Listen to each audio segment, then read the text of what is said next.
Myanmar देशातील Rakhine राज्यात अनेक पिढ्यांपासून राहणारा मुस्लिम वंशिक समुदाय आहे।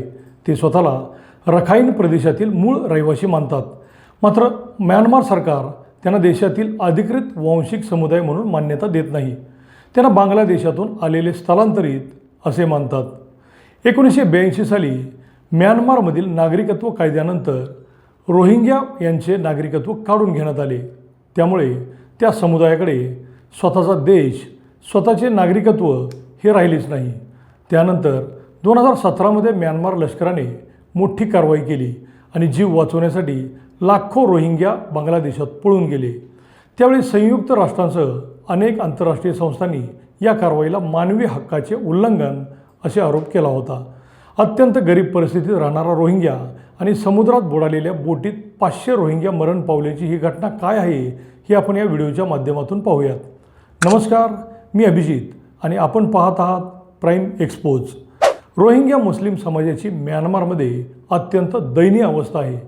म्यानमार सरकारने त्यांचे नागरिकत्व काढून घेतल्यामुळे त्यांच्याकडे स्वतःचा देश राहिलाच नाही।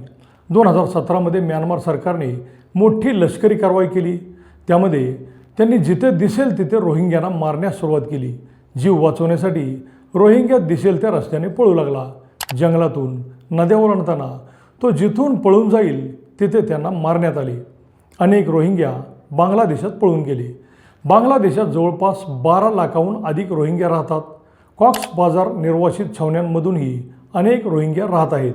अत्यंत गरीब परिस्थितीत राहणारा रोहिंग्या या समाजावर प्रचंड अन्याय होत आहेत। त्यांची ही परिस्थिती पाहून मानव तस्करी त्यांच्यासाठी कर्दनकाळ ठरला आहे। पोटाचा प्रश्न मिटवण्यासाठी Rohingya Malaysia, Indonesia, Thailand, India या देशांमध्ये रोजगारासाठी आश्रय घेत आहे। रोहिंग्या समाजातील काही जण गुन्हेगारीमध्ये अडकले आहेत, ते मानव तस्करांमुळे। परंतु संपूर्ण रोहिंग्या समाजावरच हा डाग लागला। शिक्षणाचा पत्ता नाही, अंगावर घालायला कपडेही नाहीत। अशातच कधी सरकार कारवाई करेल या सततच्या भीतीखाली राहणारा हा समाज काही गुन्हेगारांमुळे बदनाम झाला। त्यांच्याकडे स्वतःचा देश नाही। अशा परिस्थितीत त्यांनी बांगलादेशात आश्रय घेतला आहे। त्यांच्यावर प्रचंड अत्याचार होत असतो। अनेक छावण्यांमध्ये त्यांचे छळ केले जात असतात। त्यामुळे म्यानमारमधून ते बाहेर पडण्यासाठी कुठलाही मार्ग स्वीकारतात आणि याचाच फायदा घेऊन मानव तस्करांनी त्यांच्याकडून जादा पैसे घेऊन बोटी उपलब्ध केल्या। पहिल्या बोटीमध्ये 280 रोहिंग्यांना बसवले, परंतु समुद्रात जाताच काही क्षणात तिचा संपर्क तुटला। त्यानंतर दुसरी बोट 250 जण बसून निघाली। रोजचा छळ होऊन थोडे थोडे मरण्यापेक्षा एकदाच इथून निघूया या भावनेने ते बोटीमध्ये बसले। परंतु म्यानमारमध्ये जून-जुलैमध्ये हवामान खराब असते, समुद्र खवळलेला असतो। परंतु छावण्यांमध्ये होणाऱ्या राक्षसी त्रासांपासून मुक्त होण्यासाठी त्यांना खवळलेला समुद्र काहीच वाटला नाही। या दोन्ही बोटी समुद्रात बुडाल्या आणि 500च्या वर रोहिंग्या मरण पावले आणि सबंध जगात मोठी खळबळ उडाली। प्रत्येक रोहिंग्यांची एकच इच्छा असते, कुठेतरी आश्रय घ्यावा, मुलाबाळांना शिकवावं आणि कुटुंबासह स्थिर व्हावं।